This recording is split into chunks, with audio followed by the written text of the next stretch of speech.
नमस्कार दोस्तों, स्वागत है आप सबका विद्यादर्शन पाठशाला के ऑनलाइन यूट्यूब मंच पर। मेरा नाम रवि वर्मा। अपन पढ़ रहे थे blood circulatory system. Blood circulatory system में अपन ने जान लिया blood circulatory system blood vessels व हार्ट से मिलकर बना है, जिसमें अपन ने जाना ब्लड के बारे में पढ़ रहे थे।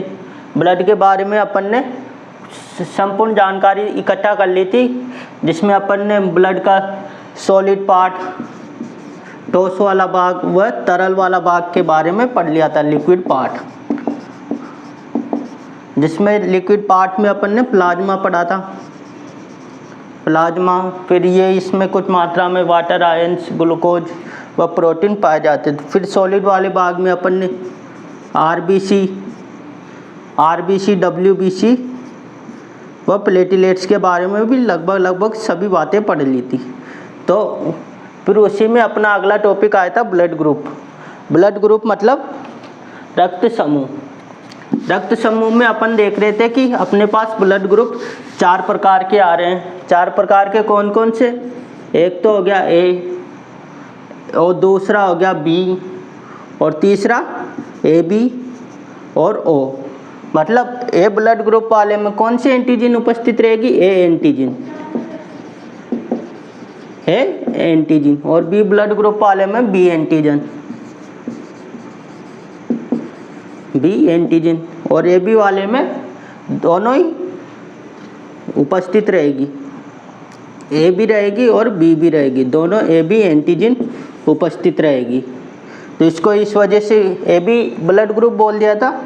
और दूसरा ओ वाले में मतलब कोई एंटीजन नहीं, जिस ब्लड ग्रुप में कोई एंटीजन उपस्थित नहीं रहती उसको नील एंटीजन बोल देते। मतलब नील तो एंटीजन रहेगी, ओ ब्लड ग्रुप बोल देते। एक तो ये थे अपने पास ब्लड ग्रुप, इसको सादा ब्लड ग्रुप बोल दिया था अपन ने।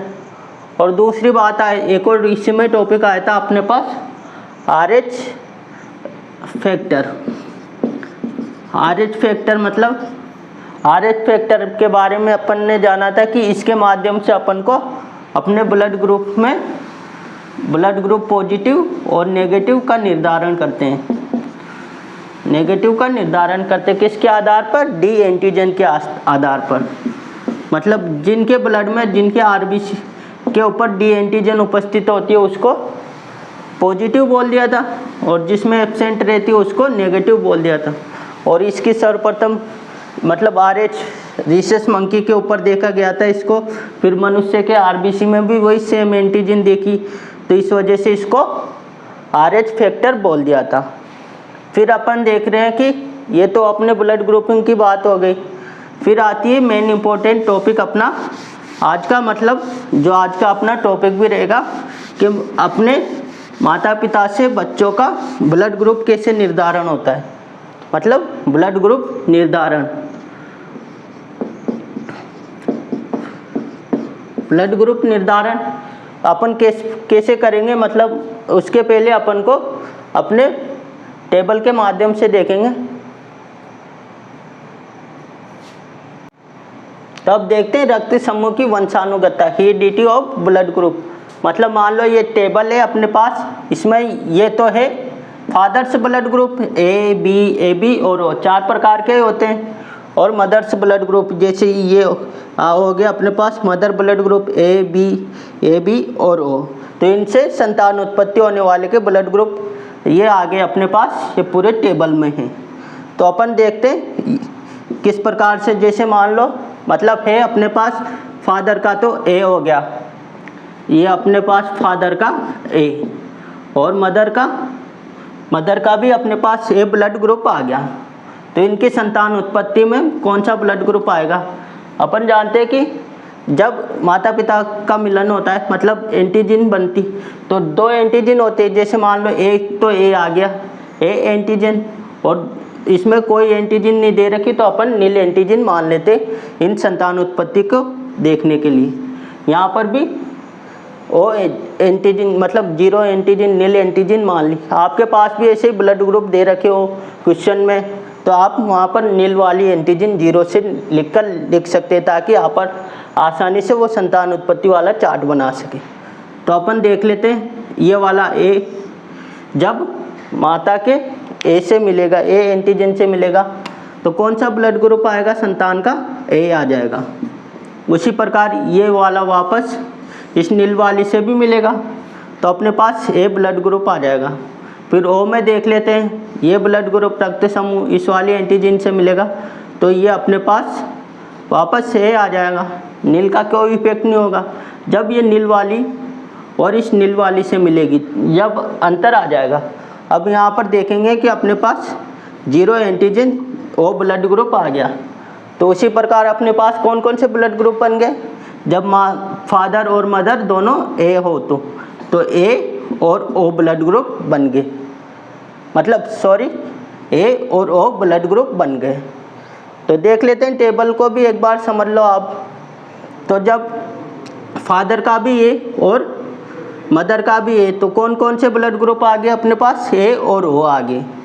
अब देख लेते हैं मदर का बी और फादर का ए, तो कौन से ब्लड ग्रुप आ गए? ए बी और ओ, तो ये ब्लड ग्रुप आ गए। जब फादर का ए और मदर का ए बी, तो अपने पास ये ब्लड ग्रुप आ जाएंगे, ए बी और ए बी। वापस फादर का ए और मदर का ओ, तो वापस ए और ओ ब्लड ग्रुप आ जाएंगे। उसी प्रकार ये टेबल समझ गए होंगे, वापस और देख लो भले। जैसे मान लो फादर का बी हो गया और मदर का ए हो गया, तो कौन से ब्लड ग्रुप आ गया अपने पास? ए बी और ओ, तो ये थे। फिर वापस बी, फादर का बी और मदर का भी बी, तो इसमें बी बन जाएगा अपने पास ब्लड ग्रुप और ओ बन जाएगा। और देख लेते हैं फादर का बी और मदर का ए बी, तो कौन सा रक्त समूह बनेगा अपने पास? ए बन जाएगा, बी बन जाएगा और ए बी बन जाएगा। और फादर का बी और मदर का ओ, तो इसमें बी और ओ रक्त समूह का निर्माण हो जाएगा। उसी प्रकार आप पूरी टेबल देख सकते हो। जैसे मान लो ए बी, फादर का ए बी, पिता का ए बी और मदर का ए, तो उसमें रक्त समूह ए बन जाएगा, बी बन जाएगा और ए बी बन जाएगा। तो वैसे ए बी फादर और बी मदर, तो कौन कौन से रक्त समूह? ए बी और ए बी। और फादर का बी ए बी और मदर का ए बी, दोनों का ए बी हो गया, तो कौन कौन से बने अपने पास? ए बन गया, बी बन गया और ए बी बन गया। उसी प्रकार फादर का वापस ए बी और मदर का ओ, तो कौन कौन से बने अपने पास? ओ बन गया और बी बन गया। फिर वापस देख लेते हैं फादर का ओ और मदर का ए, तो कौन कौन से संतान के कौन कौन से बने? ए बन गया और ओ बन गया, तो ये। और वापस फादर का ओ और मदर का बी, तो संतान का बी और ओ ब्लड ग्रुप रक्त समूह बन गया। वैसे ही फादर का ओ और मदर का ए बी, तो कौन कौन से रक्त समूह? ए और बी रक्त समूह बन गए। तो और वापस फादर का ओ और मदर का ओ, तो कौन कौन सा रक्त समूह बना? ओ होंगे तो ओ ही बनेगा। तो ये थी पूरी रक्त समूह की वंशानुगता। इसी में से क्वेश्चन पूछ लिया जाता है कि फादर का ए है और मदर का ए है, तो कौन कौन से बनेंगे? तो इसको एक दो बार देखोगे, ऐसे चार्ट करवाओ, मतलब वो करवाओगे, मतलब मिलन संतान उत्पत्ति करवाओगे, तो ये वाले ब्लड ग्रुप आपके इससे आसानी से बना लोगे। और ये टेबल एक दो बार देखोगे तो आपको भी समझ में आ जाने लग जाएगी। अब आता है अपने पास RH फैक्टर का संतान की उत्पत्ति पर क्या प्रभाव पड़ता है, तो देखते हैं आगे। अब आता है अपने पास अगला टॉपिक, मतलब भ्रूण पर माता पिता के RH से क्या गंभीर प्रभाव पड़ सकता है। अपन जानते हैं कि RH रिसेस फैक्टर किस वजह से होता है? डी एंटीजन की उपस्थिति के आधार पर। यहाँ लिख लेते हैं डी एंटीजन, मतलब जिनमें डी एंटीजन पाई जाती है उसको तो पॉजिटिव बोल देते हैं अपन, और जिसमें नहीं पाई जाती उसको नेगेटिव बोल देते हैं। तो यहाँ पर अपने पास कुछ कंडीशंस हैं। जैसे मान लो पिता का ब्लड ग्रुप, ये तो हो गया RH नेगेटिव और ये RH पॉजिटिव। उसी प्रकार माता का ब्लड ग्रुप रक्त समूह RH पॉजिटिव और RH नेगेटिव। तो जब इनमें वो संतान उत्पत्ति होती है तो कुछ बच्चे के ब्लड ग्रुप में समस्या आ जाती है। तो कब कब आती है समस्या देखते हैं। जैसे मान लो RH नेगेटिव, मतलब यहाँ पर कोई एंटीजन उपस्थित नहीं है।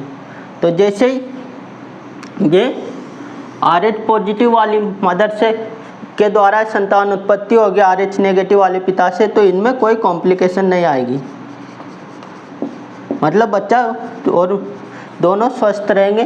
क्योंकि और जब यही RH नेगेटिव वाले से संतान उत्पत्ति होगी माता से, तो इसमें भी कोई कॉम्प्लिकेशन नहीं आती है, मतलब कोई समस्या नहीं आती। लेकिन होता क्या है, जब पिता का ब्लड ग्रुप RH पॉजिटिव रहता है और माता का ब्लड ग्रुप RH नेगेटिव होता है, तब बच्चे में समस्या आती है। मतलब क्या समस्या आती है कि बच्चे में, जैसे मान लो यहाँ पर तो है बच्चे में, मतलब पिता में D एंटीजन उपस्थित और यहाँ माता में D एंटीजन उपस्थित नहीं है, मतलब D एंटीजन एब्सेंट है। तो क्या हो सकता है यहाँ पर, जैसे ही इनकी फर्स्ट संतान होगी, अगर मान लो फर्स्ट संतान हुई, फर्स्ट चाइल्ड, उसमें मान लो D एंटीजन उपस्थित हो गए, मतलब पॉजिटिव आ गया वो, तो D एंटीजन उपस्थित हो गए, तो क्या होगा, जब बच्चे की डिलीवरी होगी तो प्लेसेंटा के द्वारा D एंटीजन उसके माता के ब्लड ग्रुप, माता के शरीर के अंदर चल जाएगी। जब यह माता के शरीर के अंदर जाएगी तो माता में क्या होगा, D एंटीजन के विरोध में क्या बनती है अपने पास, D एंटीबॉडी। तो D एंटीबॉडी का निर्माण होने लग जाएगा, D एंटीबॉडी का निर्माण होने लग जाएगा। तो ये तो थी फर्स्ट चाइल्ड की बात। लेकिन जब वापस यही ब्लड ग्रुप वाले माता पिता अगली संतान की उत्पत्ति करेंगे तो क्या समस्या आ जाएगी, वापस मान लो ये RH पॉजिटिव और RH नेगेटिव, जब इनके सेकंड संतान की उत्पत्ति होगी, सेकंड चाइल्ड, अभी तो फर्स्ट में तो कोई दिक्कत नहीं आई, वो भी मान लो D एंटीजन, मतलब पॉजिटिव ब्लड ग्रुप वाली संतानों की उत्पत्ति हुई, तो वापस, लेकिन अब क्या समस्या आएगी, जब ये D एंटीजन फर्स्ट वाले चाइल्ड में थी तो माता के शरीर में D एंटीबॉडी का निर्माण हो गया, क्योंकि एंटीजन के विरोध में एंटीबॉडी का निर्माण होता है। तो जब ये क्या होगी कि जैसे ही मान लो सेकंड चाइल्ड का जन्म होने पर आएगा, तो ये D एंटीबॉडी की क्या रिस्क रहती है कि ये D एंटीबॉडी इस बच्चे के शरीर के अंदर जाने की रिस्क रहती है। और जैसे ही D एंटीबॉडी बच्चे के शरीर D पॉजिटिव वाले बच्चे में के शरीर में चल जाएगी, तो क्या होगा, यह RBC D एंटीजन एंटीबॉडी को नष्ट करने, मतलब एंटीबॉडी एंटीजन को नष्ट करने लग जाएगी। तो इसका मतलब क्या होगा, RBC नष्ट होगी, RBC नष्ट होगी, मतलब उसका पूरा रक्त नष्ट हो जाएगा। तो इसी कंडीशन को बोल देते हैं अपन इरिथ्रोसाइटोसिस फेटेलिसिस। इरिथ्रो मतलब RBC की बात हो रही है, इरिथ्रोसाइटोसिस फेटेलिसिस। इसमें क्या होता है कि बच्चे के RBC नष्ट हो जाते हैं, तो इससे बच्चे की मृत्यु भी हो जाती है।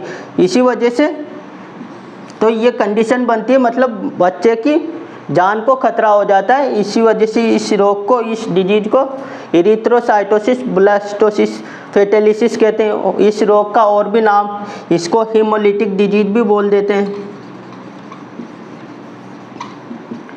Haemolytic disease.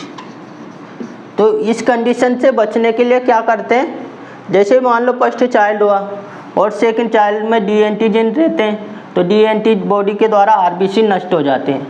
तो इससे बचने के लिए प्री मैच्योर डिलीवरी करवानी पड़ती है, ताकि वह RBC मतलब पेट को चीरकर बच्चे को बाहर निकालना पड़ता है। अगर मान लो नॉर्मल डिलीवरी करवाएंगे तो वहाँ से दोनों की एंटीजन एंटीबॉडी प्लेसेंटा ब्लास्ट होगी, तो दोनों एंटीजन एंटीबॉडी मिलने के चांसेस रहते हैं। तो प्री मैच्योर डिलीवरी इसका एक ऑप्शन होता है। और इस बारे में डॉक्टर को भी याद रहना पड़ता है कि माता और पिता का ब्लड ग्रुप क्या है, तो इस वजह से इस प्रकार इससे बचा जा सकता है। तो ये पूरी कंडीशन आपके समझ में आ गई होगी। इरिथ्रोसाइटोसिस फेटेलिसिस क्या होता है।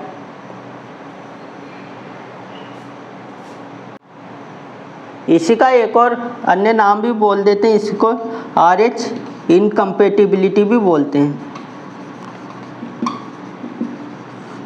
RH incompatibility.